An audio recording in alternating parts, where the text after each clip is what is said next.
Okay, so here's my lifetime warranted radiator I bought. I thought I was buying a good one. Leaking all over in those tubes in there. So they sent me another guaranteed piece of shit. They don't even want the old one back.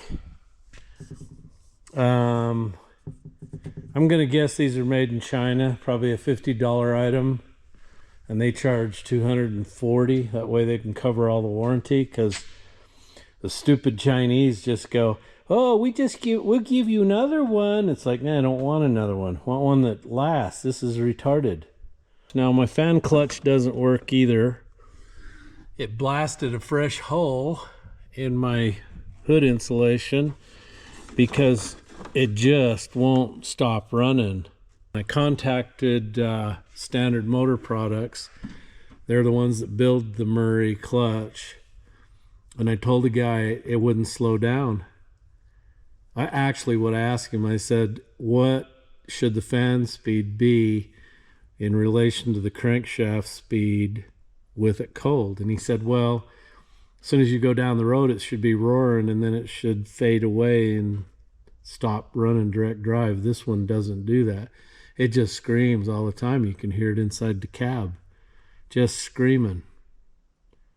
And if you get it up warm, it doesn't change. You start it before the thermostats even get a chance. Before the engine water temperature even gets up to 70, 80 degrees, you go down the road, it just screams. So, not sure, whether I want to buy another one and risk that or not. So, I'm going to put the old one on. Okay, I have installed my old fan clutch back on because it worked. So, just got to get the radiator back in. I had to go to a family deal, and at 6 o'clock, I wanted to go in and get a different drain cock than this one. I wanted to get one that had a 90 or something on I could put a hose on. But that's not going to happen, so I'm just going to put this baby back in.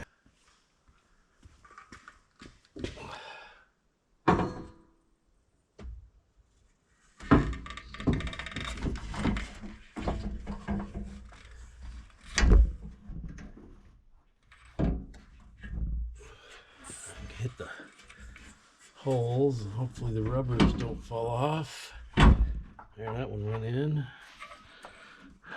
Hose in the way. Okay, I think can't find the hole. That's always a problem when you can't find a hole.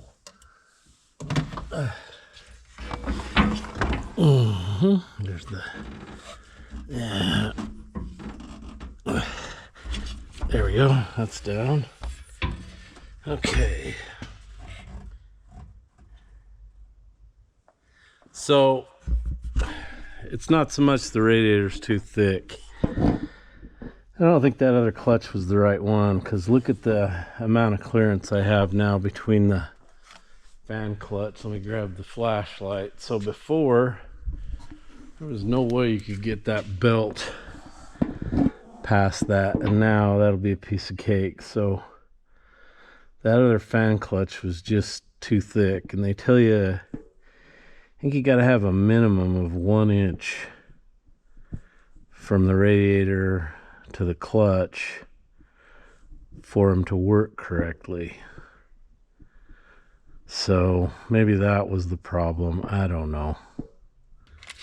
So down the road here was a purple short box '01 Dodge Diesel that a guy had. And I talked to him, geez whiz, several years ago, just sitting there. And I said, hey, would you sell that? And he goes, well, I'm not going to give it away. And I said, well, I'm not asking you to. What do you got to have for it? And he wouldn't really say. He says, well, I just spent like $7,000 on the engine. He had to go get an engine because his was putting antifreeze in the oil, and they found out that there's a crack inside the block somewhere in the water jacket that couldn't be repaired. And so he said, well, I'll get some batteries in it, or get the batteries charged, or air up the tires or something. Man, that just don't want to go on. What the heck? That's this washer bottle. And I'm like, okay. And then he never said nothing, and it just sat there forever. And I found out he got a divorce. So my mother-in-law lives next door. We moved her in the trailer, and so apparently this guy's wife, who ended up at the house down there, and pretty much probably everything he owned, because that's the way it works. I asked her to find out, I said, hey, I'm still interested in that truck. And so his ex-wife got a hold of me on Facebook Messenger. Want to know if I was still interested. And I'm like, yeah. And then she never responded for several days. And I told her, okay, I just live down the street here, and here's my phone number. Can I call you? I never heard nothing. And then she'd sent me a message and deleted it. So well, that's weird. So today I look, and she says, Jeff, I sold that truck yesterday. I'm like, bah. What the hell's going on here? Anyway, so it's gone. It would have been a really good, it had a leather interior. Very, very nice truck. Just, it needed some work. It needed tires. It needed the front end rebuilt. Typical, older Dodge stuff. Needed the steering probably upgraded so it didn't wobble or steer all over the place. And anyway, I was willing to give the guy $8,500 for it several years ago. And now, well, this is going to be fun to put that one in. She's up and sold it. I'm like, what do you even bother messaging me for? Because now you got me all worked up and pissed off. I don't understand people. It's like the guy, some guy at Montana, some young guy, I think he's just an equipment salesman, equipment pimp. I saw that somebody sent me a link to it was a D9G for sale. And it had an open cab. It was about the same vintage as Killdozer. But it looked like it had a really good undercarriage, and it had a U-dozer and a ripper like mine. I thought, oh, cool. Good parts machine.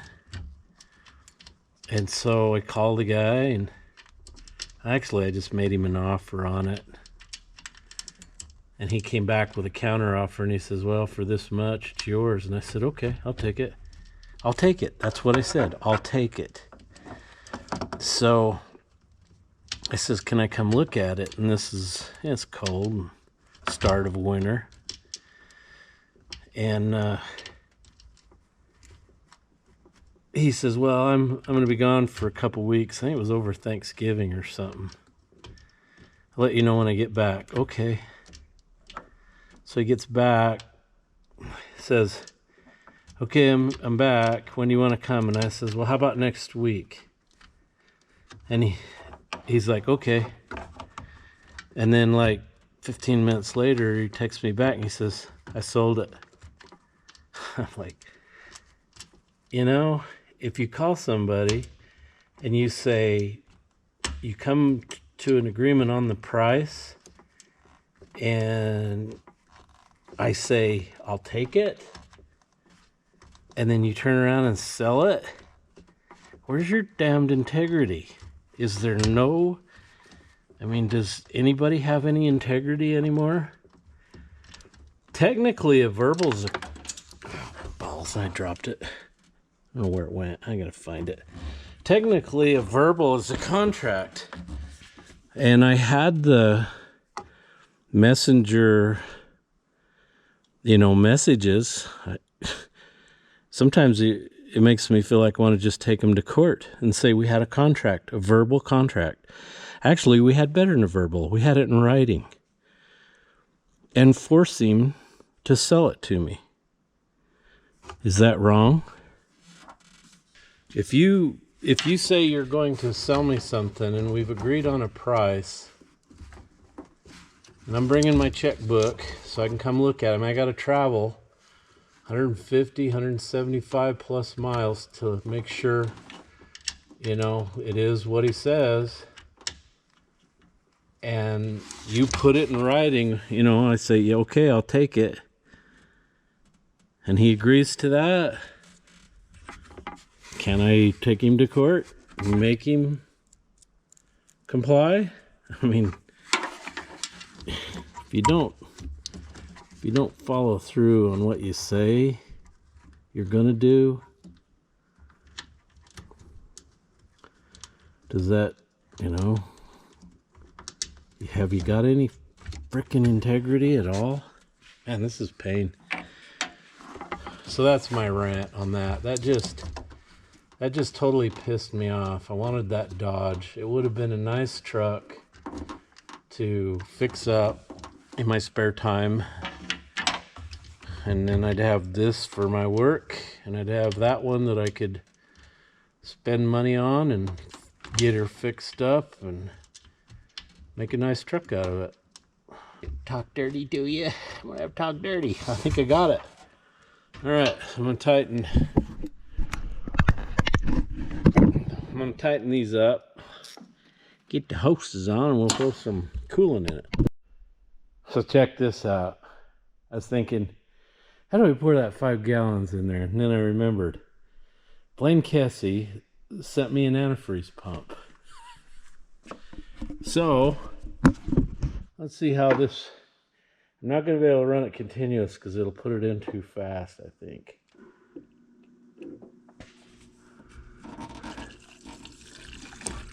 Oh man, that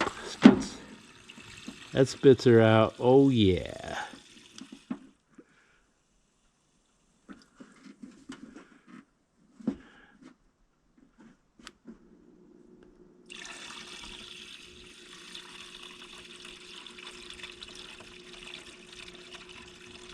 That'll move some coolant now.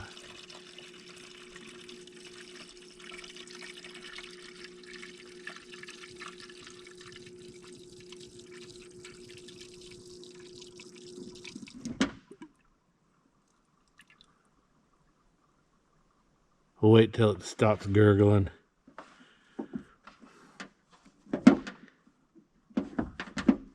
That's really putting her in there. That's awesome. I feel really bad I didn't have time to stop in Atchison. I was on, all I had to do is make a quick detour to the west. I could have been there at his house. I just, feel bad about that, Blade. You've come to my house like, what, 3 times now? And can you tip that bucket up so I can suck the rest of that out?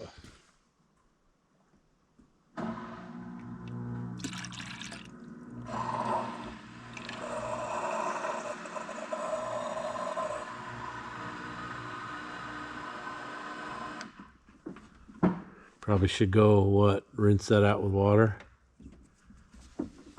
He's back. It's all mixed in the bottom. What's up with that?